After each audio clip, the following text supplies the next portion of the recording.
আজকে আমি যে রেসিপিটা তোমাদেরকে বানিয়ে দেখাবো সেটা কিন্তু অনেকেরই ফেভারিট রেসিপি। আমরা কিন্তু একদম নিজেদের মতো ঘরোয়া উপকরণ দিয়ে বাড়িতে বানিয়েছি। তোমরা কিন্তু অবশ্যই আমাদের রেসিপিটা দেখে বাড়িতে ট্রাই করো, আশা করি তোমাদের খুব ভালো লাগবে। আর অবশ্যই বাড়িতে ট্রাই করে আমাকে কমেন্টে জানিও যে কেমন হলো খেতে। দেখো আজকে আমি তোমাদের কাতলা মাছের কালিয়া বানিয়ে দেখাবো। হ্যালো বন্ধুরা, বেঙ্গলি কিচেন হাউসে তোমাদের সবাইকে স্বাগত। চলো আমরা রেসিপিটা বানানো শুরু করি। দেখো রেসিপিটা বানানোর জন্য আমাদের কাতলা মাছের পিসগুলোকে আমরা ভালো করে ধুয়ে নুন হলুদ লঙ্কার গুঁড়ো মাখিয়ে আমরা রেখে দিয়েছি।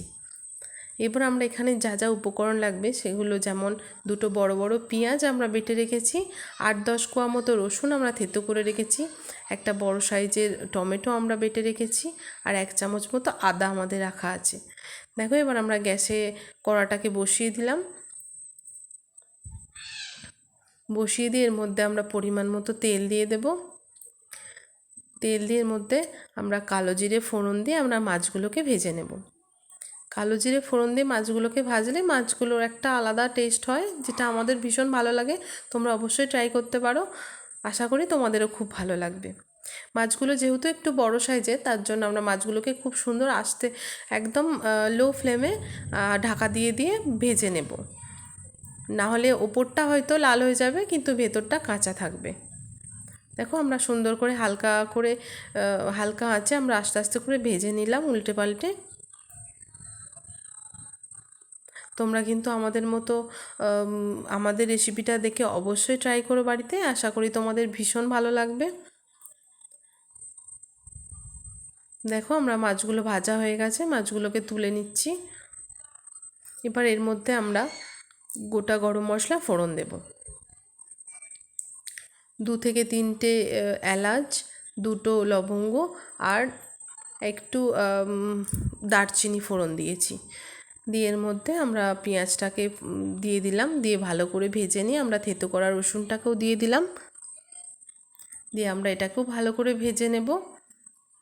ভেজে নেওয়ার পর আদা বাটাটাকেও আমরা দিয়ে একটু নেড়ে নিয়ে তারপর আমরা টমেটো বাটাটাকে দিয়ে দেব। দেখো এটাকেও আমরা ভালো করে মিশিয়ে নেব।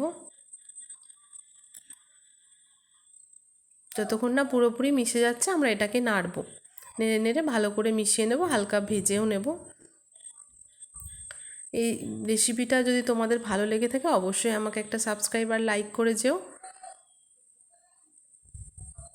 দেখো আমাদের মোটামুটি ভাজা হয়ে গেছে। এর উপর আমরা খুব সামান্য পরিমাণে চিনি দেব আর পরিমাণ মতো নুন দিয়ে দেব। দিয়ে আমরা এটাকে ভালো করে আবার নেড়ে নেব। নিয়ে আমরা পাশে একটা গুঁড়ো মশলার পেস্ট বানিয়ে রেখেছি, যেমন হলুদ গুঁড়ো, জিরে গুঁড়ো, ধনে গুঁড়ো, লঙ্কার গুঁড়ো, একটু জল দিয়ে আমরা গুলিয়ে রেখেছিলাম। সেই পেস্টটাকে দিয়ে দিলাম এর মধ্যে। দিয়ে আমরা এটাকেও ভালো করে নেড়ে নিয়ে আমরা ঢাকা দিয়ে এটাকে ফুটতে দেব। দিয়ে যখন দেখবে ভালো করে ফুটে গেছে, দেখো আমাদের ভালো করে ফুটে গেছে। এবার আমরা এটাকে আর একটু নেড়ে এর মধ্যে ভালো করে নেড়ে নেব। দিয়ে এর মধ্যে আমরা মাছগুলোকে ছেড়ে দেব।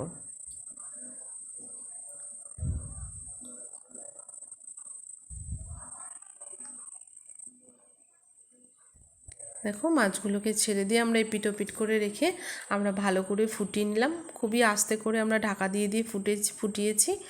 দেখো আমাদের অনেকটা গ্রেভি হয়েই গেছে। আবার একবার আমরা উল্টে দেব মাছগুলোকে।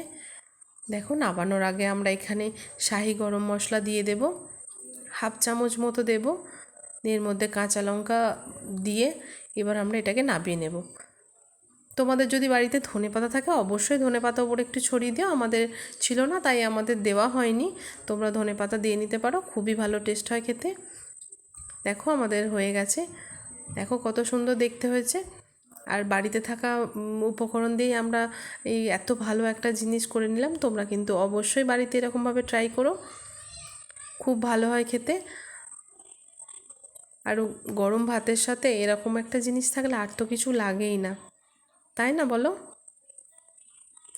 আমার ভিডিওটা পুরোটা দেখার জন্য তোমাদের অনেক অনেক ধন্যবাদ।